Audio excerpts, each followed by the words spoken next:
Bruins Beat is brought to you by Prize Picks and the Game Time app. And welcome into the Bruins Beat, presented by Prize Picks. Go use that promo code CLNS to get $50 back when you play just $5. And are presented by Game Time. Go use that promo code CLNS to get $20 off that first purchase. Terms apply. I'm Evan Marinofsky. That right there, I believe, is Conor Ryan. Connor, what is up? Evan, I'm doing well. How you doing? Doing great. Doing great. I will say, though, how the hell is it still January? Trags, man. This is again, I say it, I feel like it's an annual tradition when we get to this point of the calendar, but this is the worst time of the year. Nothing's really going on. My fighting Irish, an underdog team that, has kind of built itself brick by brick. No one really knows who they are. They came up short in the national championship game. It's not a fun stretch of the year. If the Patriots were good, that'd be fun. If the Bruins were playing well, that'd be something that gets you through. But there's really nothing going on these days.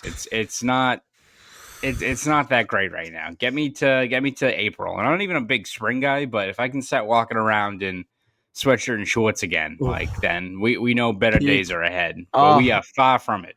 There's nothing like that spring high. I will hold that against any other season. That spring high in March, April, early May, where you get that warm day, you have the marathon, you've got all four sports at once.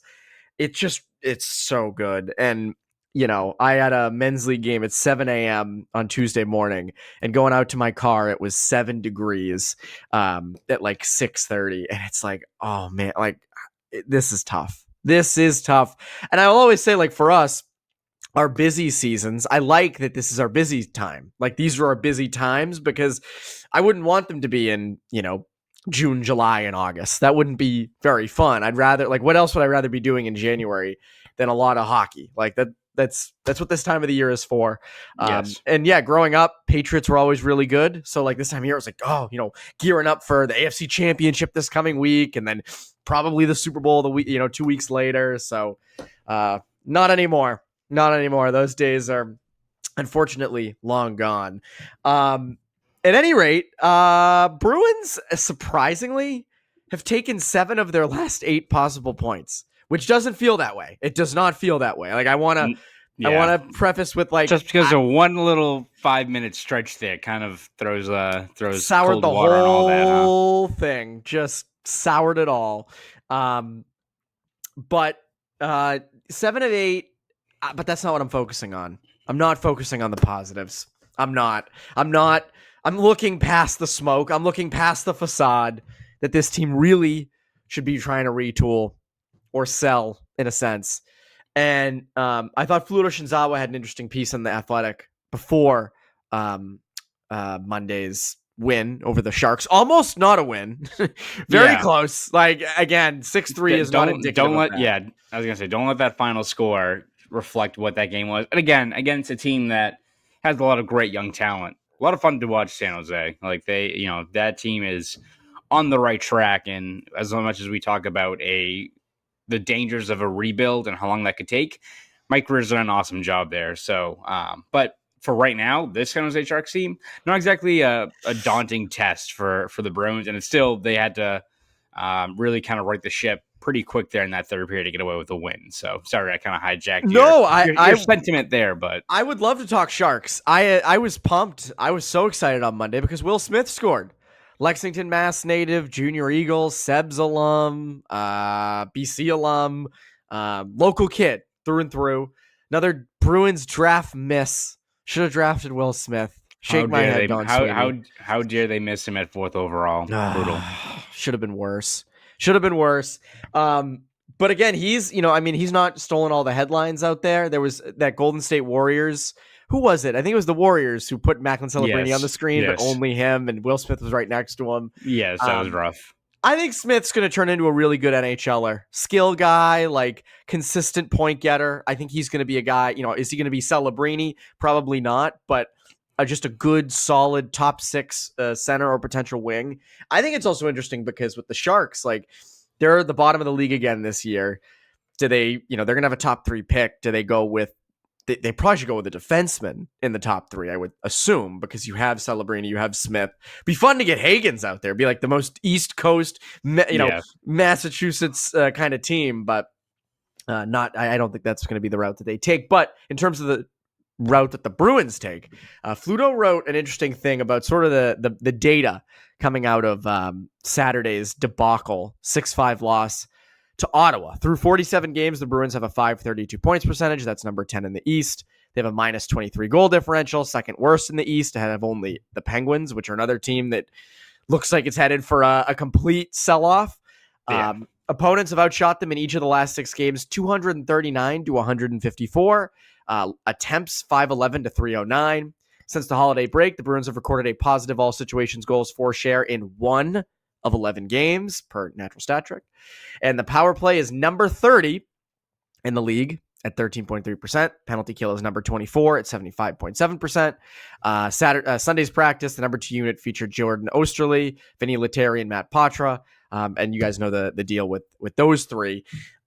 It just hits at, it's nice that they're getting these points. They still were out of the playoffs entering Monday. They still were out of the playoff picture going into Monday's game. I believe they're back in it in the wild card after Monday's win. I just don't believe in this team. I don't. And we talked about it a little bit last week, like, oh, nice win over Florida, nice win over Tampa, but there's a lot of buts with that. And I just, they need to commit to the retool path, in my opinion.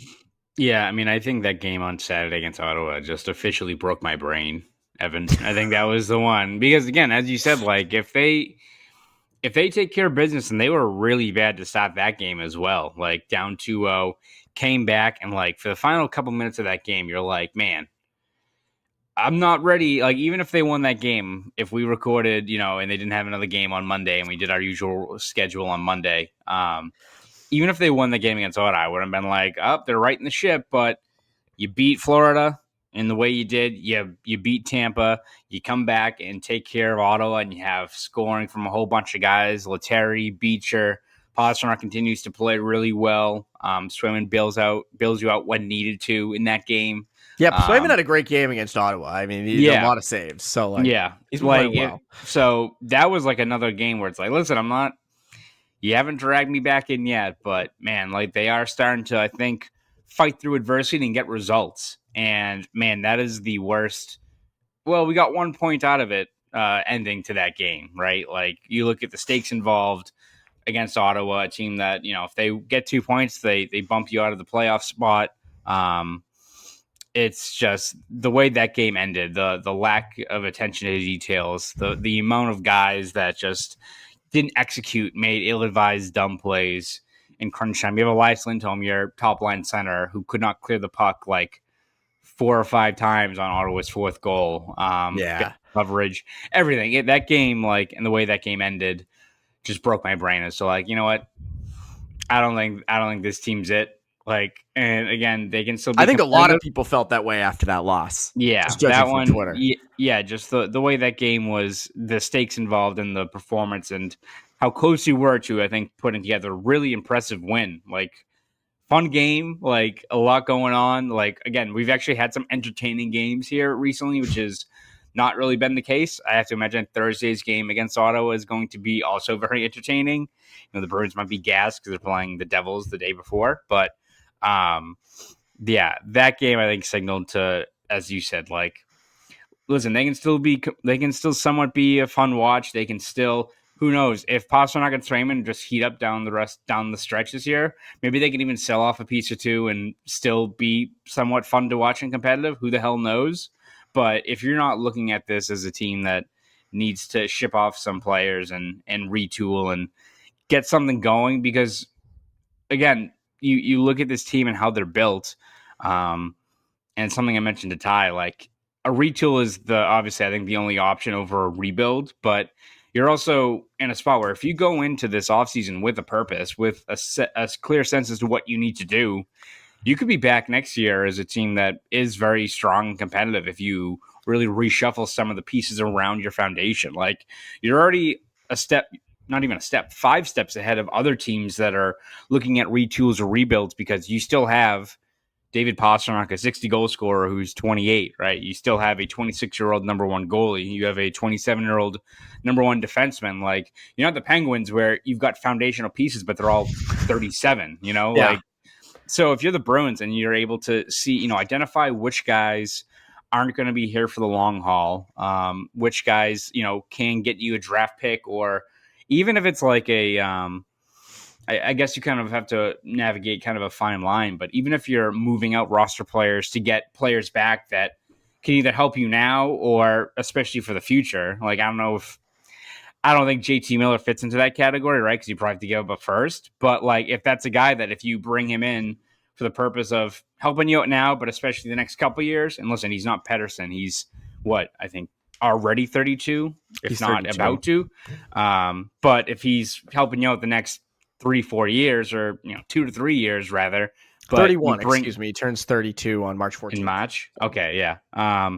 But if you make a trade like that with the purpose of shaking things up, and it means with the cap involved, you're moving out 3 or 4 roster players and you're really shuffling things up, you got to do something, right? And I just think, the way this team is built right now, listen, I don't think you're expecting them to just be status quo going to this summer of like, well, everyone regressed and like, well, that can't happen again. Like, no, that's not going to be the case. Like, you've got Run talent, it back, baby.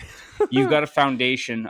But I think you even saw in that game on Monday, like, if you're a team that commits to shaking things up and it involves moving guys around, moving pieces for either draft picks or bringing in other, new blood that can help this team maybe this year, but more importantly in the years to come. And it also involves playing the kids more. Like, I don't know about you, but I am all for giving Matt Poitras top 6 minutes the rest of the way. See what he has. Is he like a bona fide top 6 center? Remains to be seen, but let's find out. And if he doesn't look the part, then at least going into the next year. Same thing with what I say with Lysell and Merkulov. Are they ready? Well, we don't know, but let's play them. And if they're not ready, or they're tweeners that aren't going to be regular NHLers, let's find out, so we don't have to go through this discourse, Evan, in July, where the Bruins don't sign another middle six winger, and we're like, well, let me bring up elite prospects numbers, and let's see what. No, like let's at least get that out of the way, because I think you saw the promise of what happens when you put guys like Poitras and Lohrei in elevated roles, because they were really, really strong on Monday against San Jose. I was gonna say both of them are perfect examples. Poitras's been in an elevated role; he's been producing. Lohrei was, I think, led the team in time on ice against the Sharks. Over 23 phenomenal. minutes. Like that's the kind of development you need. And of course, there's going to be Lohrei in Ottawa where there's some turnovers. I get that, but I think you kind of have to embrace being that team, of understanding that you have some younger guys that need time up here, need minutes, need to get the mistakes out, and if they're going to happen, but you're also going to get the other end of it where they play really well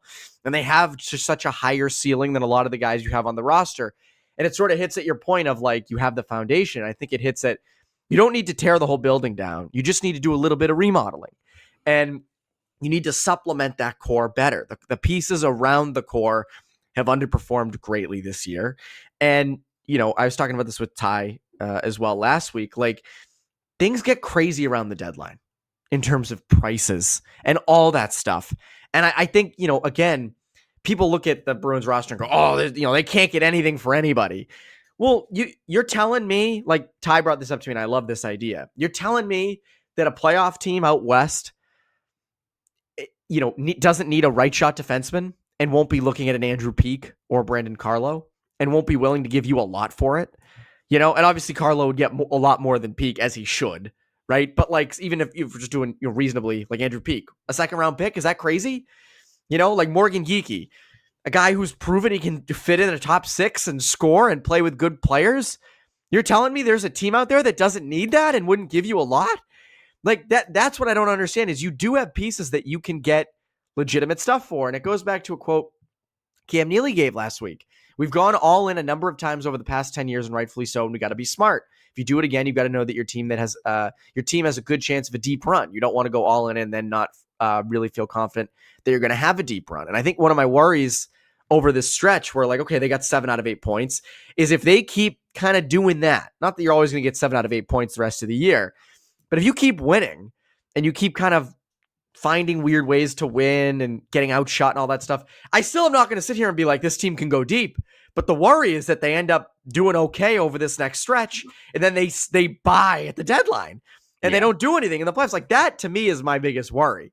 Not losing. My worry is that they just they keep winning, but in this way. Like, if they start dominating, then it's like, okay, they've turned a new leaf. These guys are figuring it out. But even, if it's just winning the way they did against Tampa and Florida, I don't have a lot of confidence in that.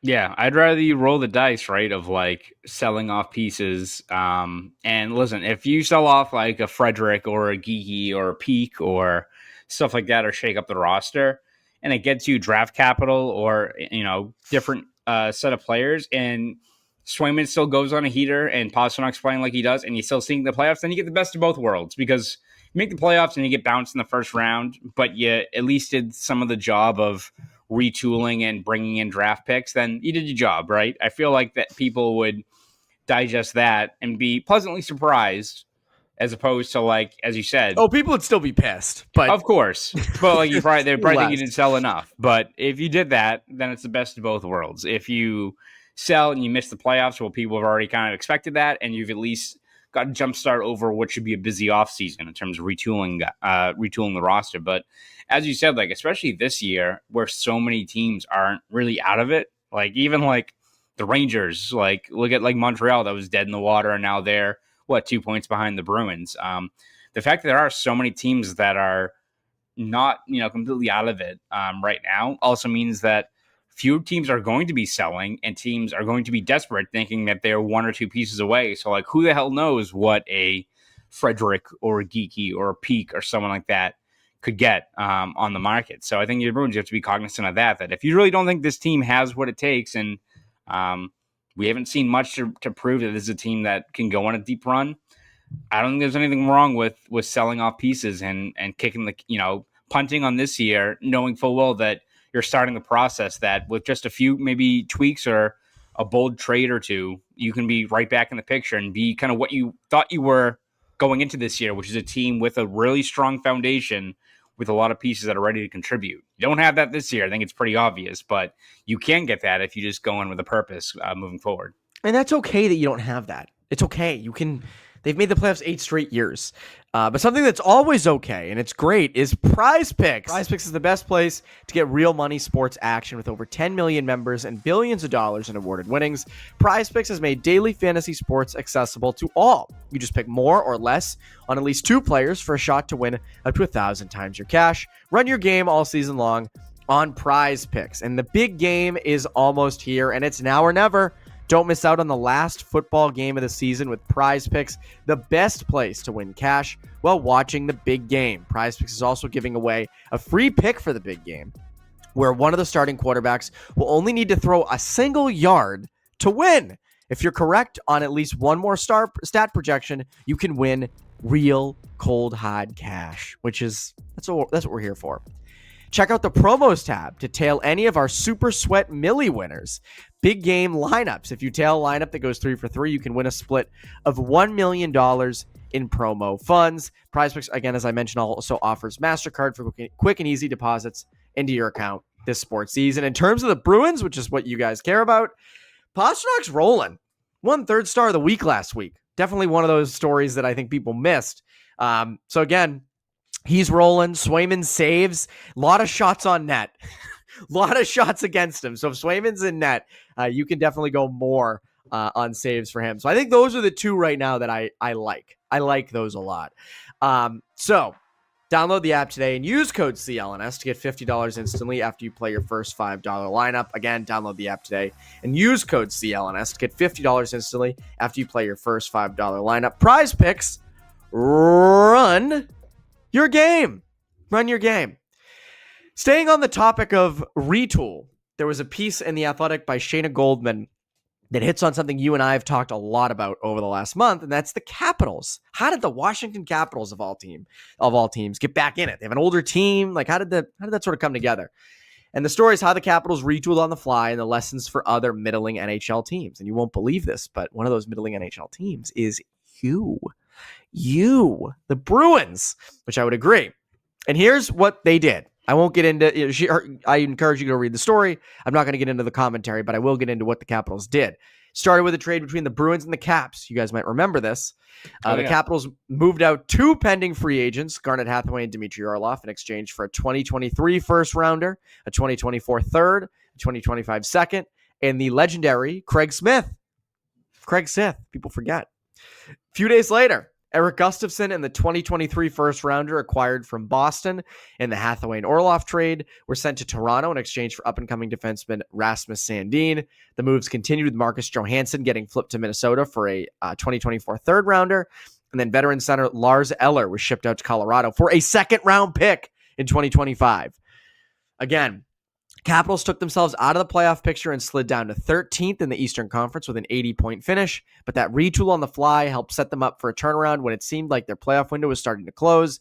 And again, it's something a handful of teams can learn from. And I think when you look at this roster and you look at the pending UFAs and even pending RFAs and guys who do have a little bit of term left who are kind of supplemental to the core, you can get picks. And this is something we've harped on for years now of, it's great that they're in it every year. And, to do that and to compete, you've got to trade your picks to get better players. And I'm fine with them dealing, a first and some pieces for Hampus Lindholm. That made sense. You signed him long-term, awesome. But, the chickens have come home to roost, especially from that 2023 deadline where you dealt out first-round picks and you've done it over the course of a bunch of years now. And I think part of the reason that, the prospect pool is not brimming with high-end talent and, you have holes in the roster is because you haven't been making your draft picks. I mean, even this year they have their first, but they don't have a second. So to me, that's getting a second first round pick would be unbelievable this trade deadline. But I think something that's a little more realistic and better would be get in the second round. I think that's very attainable with the pieces you have. Look at the Lars Eller trade. Yeah, absolutely. Again, you look at the players you have, and yes, and they're maybe not the flashiest players, but you can't tell me that Andrew Peak, who yes isn't a flashy player, but is the type of defenseman that a team that is deficient in the D zone can't look at and be like, oh, that guy can be a world of a difference. I think it was Ty who mentioned to us he was looking at some teams like the Oilers, look at the bottom end of their D-core, a no frills kind of stay at home defenseman like Andrew Peak. It'd be in their top 4.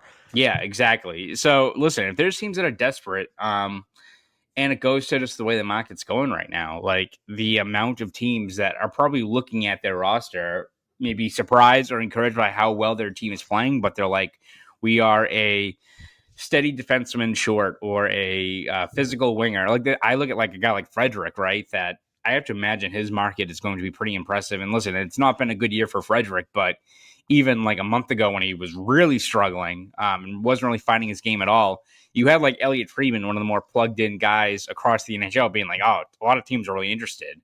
You look at what Frederick brings, and I think what teams project Frederick to be in terms of, checking off a lot of boxes as a responsible two-way player. That's usually has been his kind of MO. The physicality is what makes him stand out, but can score a timely goal here and there. There's a lot of teams that are probably we're not tough enough to go through the gauntlet of the playoffs, but a guy like Frederick is what we need. He could be worth a low first if the market is this crazy. And people are I don't think that's going to happen. But I don't know, man. Look at the amount of teams that think they're in the mix and what Frederick could get you. That's one where if it gets you another first, and again, it doesn't mean that all of a sudden you're going to land a blue chip prospect, but it all comes down to in terms of drafting, the more you draft, the more chance you have of hitting the lottery, right? That is kind of the way it goes. Just keep buying lottery tickets, man. You'll get it at some point. Exactly. It's the right mindset to have, Evan. But yeah, I think the more chance you have to get a shot within the first, 2 rounds, especially, how much could it help you just getting, it's what we already said, where the Bruins haven't had a lot of impact talent through the draft because they've traded so many picks, it made sense as to why they kind of swung for the fence with a guy like Letourneau, who again, we're not going to be harping on him in his production. Again, he was always going to be a project, so takes time. But if you have another first this year or a second, it gives you a chance to maybe again look at guys who have high upside, but also if you have a second round pick or you get into the high 20s again, you can look for a guy that maybe has more of a higher floor, right? Like a scoring wing in the OHL that, projects to be a pretty steady middle six winger, or a like second round. Maybe it's a guy that has a high floor, low ceiling as a steady physical defenseman, which again, like isn't the flashiest thing, but it's a guy that could be up here in 2-3 years and already contributing that way. Like the more chances you have of just having a top draft, of having draft picks, more chances you have of just having the luxury of, swinging for the fences when need be, but also finding guys that, even if they're not the flashiest talent or they're not top line talent, could be up in the lineup and helping you out in short order. Like even look at like Patra, right? Like Patra is a guy that not people thought was going to be like an impact player, and remains to be seen what his ceiling is, but he's up in the league ahead of schedule, and he helped you win that game on Monday. So he's producing. I this is the thing, and I get that people, and I don't want to rebuild. I don't, and I don't think you have to. But to build a team in this climate, to really build one, you got to draft. You got to make your picks. I know, and I know, like Andrew Raycroft was like, it's not the NFL draft. A guy doesn't come in immediately, and I get that. But you need to make your picks. You need to. That's how you bring in high-end talent. We saw last year. It's not through free agency. You can find great supplemental pieces like a Tyler Toffoli or an Anthony Duclair, two guys you should have been in on. Those are great, secondary scoring kind of guys for your team. But you're not going to get your franchise number one center or your franchise top end defenseman. And even trades, like people are always like, got to do the Kachuk trade. And yeah, it'd be nice if that like fell out of the sky. But that was a perfect storm of everything came together. And that's The Athletic just ranked like the biggest trades, I think, since like 2000 of each year. And that was the biggest. So in 25 years, that happened basically once. So again, you can't rely on that. Draft picks work. And I know people say, well, the Bruins suck at drafting. Well, the Bruins also rarely draft. The less you draft, the less likely you are to have good players. That's how it works. The more you draft. Now, if they make a bunch of picks and they all miss, then they really do. Then they really suck at drafting. But they don't make a lot of picks. So there is that. In terms of guys that like could be dealt, like Geeky is an interesting one because he has 17 points since the beginning of December. And he's been great with Zacha and Pastrnak. He's produced. I almost wonder if they look at him and say, let's hold on to him. Just in terms of for future years, a utility guy. We've talked about this a lot. They don't have a lot of depth at wing after David Pastrnak. We'll get into Marchand in a second, but like for the next couple of years, I don't know who your top six wings are outside of Pastrnak. I wonder if they look at Geeky and think that's a guy we should keep because he's worked here. Like obviously, is he going to be a point per game guy? No, but there is that, can he put up 40 to 50 points a season type thing?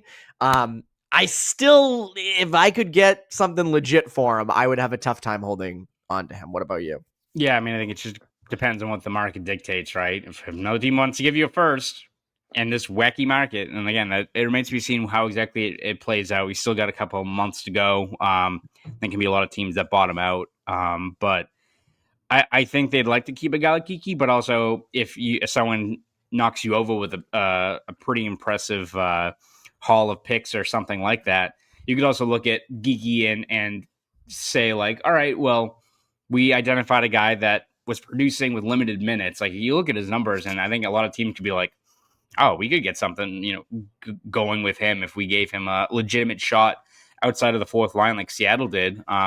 Bruins could also be like, well, we can find another guy like that, right? We can kind of replicate his production in the aggregate moving forward with another guy that's not going to cost us a whole lot of money. So they could also take that approach as well. But I do agree that like if the return isn't anything that's unbelievable, I could see them keeping him just because, as you said, they are short on wings. And listen, I'm all for them getting some high floor scoring wings in the draft, but none of those guys are going to help you out right now, obviously. So if it involves keeping a guy like Geeky, I wouldn't hate it because, again, is he an ideal top line winger? I don't think so, but he's still a guy that I think even last year when he's bumped down to like the third line, can step up. Let's not forget that he was like your top line center in that Florida series, and actually was playing pretty well. Like he's a guy that, again, small sample size, but kind of is underrated in terms of a physical player, gets in, plays down around the net in high danger areas. And like, what do you know? A guy with that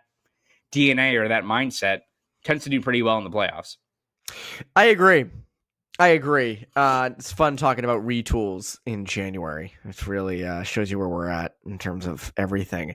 But if you want to go to a game, we haven't talked up the Bruins well, but if you want to go to a game, you got to go check out our friends over at Game Time. Game Time has a new feature called Game Time Picks that makes getting tickets for events even easier. It filters out the fluff to show you only incredible deals on great seats, so you don't have to waste time searching through thousands of tickets to find the best value. Again, right now, the Bruins are not doing so hot. I don't think they're the hottest ticket in town. So now would be a good time. You want to go to a game last minute? You want to go to a game and have a good night? And as we've said, it's January. There's not a lot to do. This is what makes it fun. Go to the Bruins, go to the Celtics. No Patriots, no Red Sox, but those two, I think it's worth it. The other part, there's all-in pricing. So you're never just crushed by fees at the checkout. You know what you're paying from the start, and it is awesome. I hate surprise fees. I will never stop ranting about how much I hate surprise fees. And the all-in pricing is certainly great. Seat views, get a panoramic view from your seat in the app before you buy. The lowest price guarantee, or Game Time will credit you 110% of the difference. So take the guesswork out of buying tickets with Game Time. Download the Game Time app, create an account, and use code CLNS for $20 off your first purchase. Terms apply. Again, create an account and redeem code CLNS for $20 off. Download Game Time today. Last minute tickets, lowest price guaranteed. Connor, what time is it? Game time. Believe it's game time. I believe it is in fact game time. So a little drama in paradise. Brad Marchand benched for overtime and the shootout against Ottawa on Saturday. Responded with a pretty good game on Monday against the Sharks. He is a pending UFA. So now you got everybody like, trade Marchand. We've talked about this a number of times because I've been hinting at it for a couple years now of like, that's something you should think about. Not saying First you Montgomery, should do it. and now Marchand. Evan's agenda is underway. But my problem is that I don't fully commit. I go, people should be talking about this. It's not like I didn't say like fire Jim Montgomery in August, but it was like, this is his last year of his deal. And I think with Marchand, it's similar of like 36 years old, last year of his deal, retooling team. I don't know. I would consider now there's pros and cons, right? Number one, he contributes to you. Like just because he had a bad game on Saturday does not take away from the fact he's been your second best player this year. Doesn't, he's been great. My other thing is he's the leadership of this team. I don't know. I think him leaving would leave a massive leadership vacuum. And people say, oh, that doesn't matter. Well, you notice how this year they are without a lot of veterans, and this is their worst year in years. No Maroon, no Foligno. And I know people go, oh, those guys don't impact the on the ice at all. Well, they help in the room. Yes, those guys matter. And I think you've seen a lack of that this year, a lack of veteran leadership on this team. And if Marchand left, I think you could get a good amount for him. I do. And I think like Colorado would make a lot of sense just in terms of McKinnon and where they're at, one last run potentially with Ranton and all that stuff. But he leaves. Who is captain? Who is running that room? That's the thing. And I think that's the dilemma people are going to have to face. Yeah, I think, listen, you would obviously, we talked about like whether Geeky or Fredericks were the first round pick. You probably get a first round pick plus with a guy like Marchand for a desperate team that looks at him. Like Felger was talking about this the other day, and he was saying like, oh, you could maybe get something for him. I completely disagree. I think you could get a ton for Marchand. What did Rick Nash get? First round pick, a legit middle at a time. I know he's not played well this year, but a top 4 physical defenseman, Ryan Lindgren, Ryan Spooner, who didn't work out, but had a 50-point season on his resume, right? Yeah. I think you look at his day, he was 34, 35 at that point. So no, I think Marchand would get you a pretty nice return, especially again with the way that this market I think is going to be pretty inflated. But I think it comes down to one, if Marchand has any appetite for that at all, which I'm not sure if he does. I'd be shocked if he did. They would have to go full retool. and be like, we're not going to be in the playoffs the next 2 years. Yeah, I think for the Bruins themselves, even if they accept that this team has to retool and this year ain't it, I still think they're not looking at this as a full, tear down rebuild, right? That they probably think like, listen, it's not working this year. There's parts of our depth chart and our roster that are broken that we need to change things out, but we still have a core that can be competitive next year, which I don't totally disagree with. So I could also see them be like, this year is an outlier. Everything went to shit really quickly. Training camp sucked. Coaching wasn't great. Like, the players weren't great. Everything sucks. Like, this sucks that it happened when we thought that. Everything sucks. Yeah, I mean, this is how the year's been. Is everything sucks. But everything blows. But I could see them looking at it and being like, all right, we still have, if we sell off pieces, get some draft picks, the cap, which I'm sure we'll probably talk about later on this week. I don't know if you saw, like, they think now the cap's going to jump to like 97 million instead of 92. I did not see that. Wow. The cap is really going to jump up this year. So you have a chance, even without moving out salary, which we imagine they will do, have a chance to sign more players. I could see the Bruins viewing that I think it's progress, right? For Bruins fans for them to accept that there's a retool and move pieces, but I also can't imagine they think that it requires, like, listen, trade Marchand, let's start fresh. Like, they still have, again, when you've got guys like Pastrnak and Swayman and McAvoy in their prime right now, I still think they're not going to completely blow things up. So I think that also could influence whether or not they actually move on from a guy like Marchand. Yeah, the tough thing with trading Marchand is you are signaling that we're probably not going to make the playoffs the next couple years. And you don't want to waste the primes of Swayman, Pastrnak, McAvoy. I have no doubt you get a lot from Marchand, and I don't think that's a terrible idea, but you have to be committed to, like, all right, we're going to be out of it the next couple years because, as I said, you don't have much on the wings. And Marchand is a legitimate contributor in the top six on the wing, and probably will be for at least a year or two more. Like, I have a tough time doubting Marchand. I think that's kind of a bad idea. He's proven that over the course of his career. So I think you have at least 2 more years in the top six. The question is, what does that contract look like? I mean, I don't have any doubt that, I'm not like, oh, Marchand's going to leave in free agency. I don't think that's happening. I think he's 100% staying. But what does that money look like? What do the years look like? I'd assume it would be like a 3-year deal. So again, and it's just, how much do you want to get back? If you feel like you can get a lot for Geeky and Frederick or Peak, like, then you stick with that. But yeah, I don't think they would trade Marchand. That's the other thing. Like, I just don't. That's not something they have done. It's not something this administration, I should say, has historically done, trading guys like that. So I doubt that they do. But I don't know. I think it's an interesting topic, given what he could get, given his contract situation, and all that stuff. So there's pros and cons to anything, Connor. There's pros and there's cons. Only pros, though, to reading your stuff over at the Globe and Boston.com. What can people look forward to from you over there?